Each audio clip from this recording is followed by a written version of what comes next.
Hey guys, Neil Waterhouse. I've got to be quick because I've got a thunderstorm right there, so I'm going to try and beat it.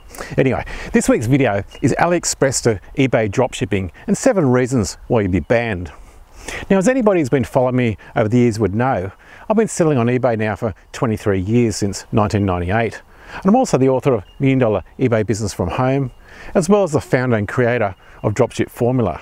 So the reason I'm telling you this is I've got a few runs on the board to say what I'm going to say in this video. If you're going to go to the effort of building a dropship business, you want to build a business for the long term. You don't want to build a business on quicksand.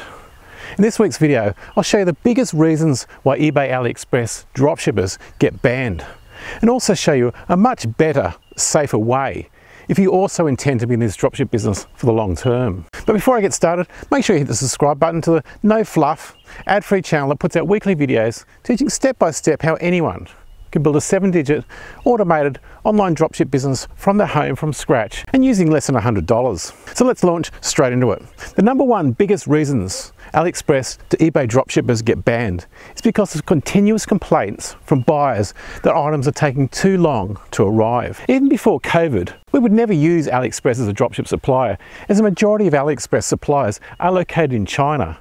And even many of the sellers that list their items on AliExpress as not being in China, they are in China, as I'll show you. The big problem with dropshipping from China, of course, is there are so many shipping variables that can and do go wrong. I've been importing now for over 30 years. Over these 30 years, I've seen so many reasons why our shipments have been delayed from customs in China, delayed from customs in the destination country like Australia, USA, Canada, UK, etc. Delayed flights, strikes, natural occurrences like storms, volcanic ash, documentation mistakes, system failures, packaging issues, hurricanes, fogs closing airports, staffing issues, etc, etc.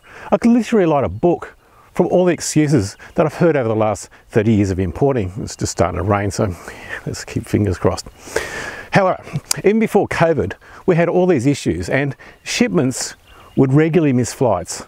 And those items would need to wait days and sometimes weeks for the next flight. And these days, since the COVID pandemic began, there are far fewer flights, but a much bigger demand, as there are more people than ever buying online from Chinese suppliers. The problem here is at the end of the day, when there are delays and the items arrive late, all these problems become the seller's problem, i.e. you and me. We're the sellers, we're the ones that cop the negative feedback and defects for late arrivals. If you continually get multiple defects, eBay will again ban you. If you've been doing some research on AliExpress, you'll notice that some items can be shipped from AliExpress locally, like from countries in, say, Australia, USA, Russia, etc.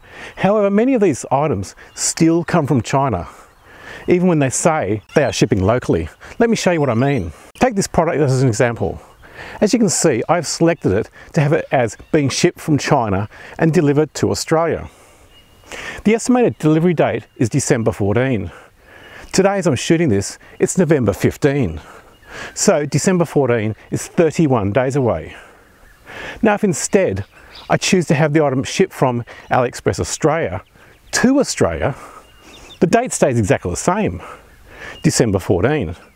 This tells me that the item is still going to be shipped from China, as it doesn't take 31 days to ship from Australia to Australia. Buyers on eBay will not tolerate this. When you list an item on, say, eBay Australia, in each listing you need to enter the postcode where the item will be shipped from, i.e. the postcode of your supplier. If you enter a postcode and it's shipped from a different postcode, you can get in trouble for what eBay classifies as Zip Code Mismatch. This happens when the tracking number is uploaded to eBay with a totally different zip code or postcode. This is another reason why I always recommend to only ever use local suppliers in the country you're selling into. eBay is open in 37 different countries, however, only use local suppliers in the country you are selling into. The next big problem with using AliExpress China as your supplier is the majority of all your items will be small, cheap items with hardly any profit. The reason for this is shipping by air from China for larger items is very expensive. As an example, if you ship a box, say the size of a shoebox, by DHL or FedEx, it'll cost you around $100 US. Of course, the cheapest option for shipping from China is by sea. However, shipping by sea takes far too long for dropshipping. For this reason, the majority of items are shipped via the post. However, the Chinese worked out a long time ago that if you post a parcel from China that weighs less than 500 grams and less than 2 centimeters thick, it can be shipped, which is like, that thick. It can be shipped as a letter, which in China costs less than $2. Now, the big problem with this is you're competing with all the Chinese sellers who are happy to make 10 cents on a sale. The way to not compete with all the Chinese sellers is to sell larger items sourced locally that the Chinese sellers cannot post from China due to the high cost of shipping for large and heavy items that are larger than a small shoebox. It's about working smarter, not harder. I'd rather sell something for, say, $500 and make $100 than sell something for $5, and make 50 cents. It takes exactly the same amount of time to list a $5 item as it does to list a $500 item. And it makes no difference to shipping, as your supplier does all the shipping for you. Now, the next problem with using AliExpress and Chinese suppliers for dropshipping on eBay is AliExpress only gives 30-day warranties. In most first world countries like Australia, we by law have to give a minimum of 12 months warranty for physical products. So if an item stops working after 30 days, if you purchase from AliExpress, you cannot get it repaired or replaced. If you constantly don't honour warranties from your eBay customers, again, eBay will ban you. If you use local suppliers, then by law those suppliers have to honour the warranty for 12 months. So you're not out of pocket for all the warranty issues. Now, even if an item that you purchase from AliExpress fails in the first 30 days, while it is under the 30-day AliExpress warranty, you'll need to send it back to China, which is often 10 times more expensive to send items to China than it is to send items from China to, say, Australia. If you do not repair or replace the item quickly, you'll again get defects, and if you continually get multiple defects with eBay, you'll again get banned. The next way I continually see AliExpress eBay sellers getting banned is by doing bulk uploads of new listings. Suddenly a brand new seller goes from having no listings on eBay, or very few listings on eBay, and then all of a sudden they list 200 items. You could do that 10 years ago. You can't do it now. eBay's trust and safety algorithm can pick this up, and eBay will suspend all your listings and request a load of documentation. If you don't give them the answers that they want, they'll ban you. The next big problem with bulk uploads is duplicates. Last week I got an email from somebody who was advised by somebody else to list any items that are similar to a hot selling item. This person used a program to automatically find similar items to this hot selling item. Now, the big problem with this is, I've said it over and over, the program finds similar items from other suppliers, but many of those items were not just similar, they're identical. This triggered eBay's duplicate listing algorithm, and this person is currently suspended and is fighting not to be banned on eBay. The next big problem with dropshipping from AliExpress is overselling items. AliExpress sellers notoriously show items as being in stock, but they're not in stock. The AliExpress sellers wait for orders to come in, and then they place their orders with their suppliers, and then they find out that their supplier has got no stock. They just refund your money, but that doesn't help you.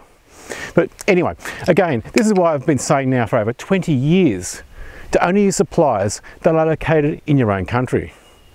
If you're located in, say, Australia, only use Australian suppliers. If you're located in the USA, only use USA-based suppliers. And when using suppliers that are based in the country you're selling to, make sure that the supplier meets the 5 criteria for a dropship seller. This is the 5 criteria that we use for all dropship sellers to go on column B. If they do not meet this criteria, we do not use them. Criteria 1 is the supplier must be located in the country that you're selling into, i.e. Australia, UK, etc. 2, the supplier must be able to dispatch within 2 business days, again for the same reasons. 3, the supplier must not put an invoice in the box. The supplier must do what we call electronic invoicing. That is, they email you the invoice and they don't put the invoice in the box. We don't want to sell an item on eBay for, say, $500 to a customer, and the customer finds an invoice in the box for, say, $300. 4, the supplier must have what we call a dynamic website. That is a website that shows whether or not items are in stock. If a supplier has a website that shows whether or not items are in stock, we can then use automatic software to automatically detect when suppliers run out of stock, and therefore automatically make your listings go to 0 on eBay, Amazon, Shopify, etc.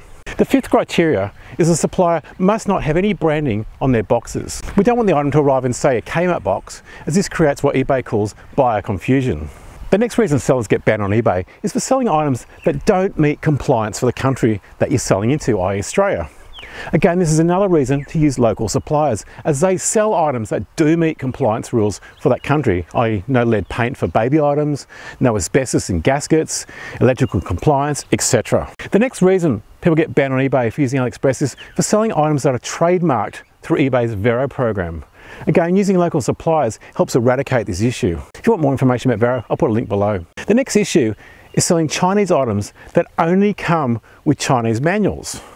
Now, not only does this create a multitude of customer service issues, it also again leads to negative feedback and defects. Again, if you keep getting defects, eBay will ban you. Like I mentioned at the beginning, build your business for the long term. For more detail about building a full-time dropship business from scratch and from home, here's a link below to my free online workshop. If you need more local suppliers, I'll put a link below to a free list of over 900 suppliers and their local suppliers. I hope this video helped you. For more hints, tips, hot products, optimization techniques and suppliers to make money dropshipping, make sure you hit the subscribe button. Please leave me a comment below. Until next week, stay safe, list more, sell more. This is the Waterhouse.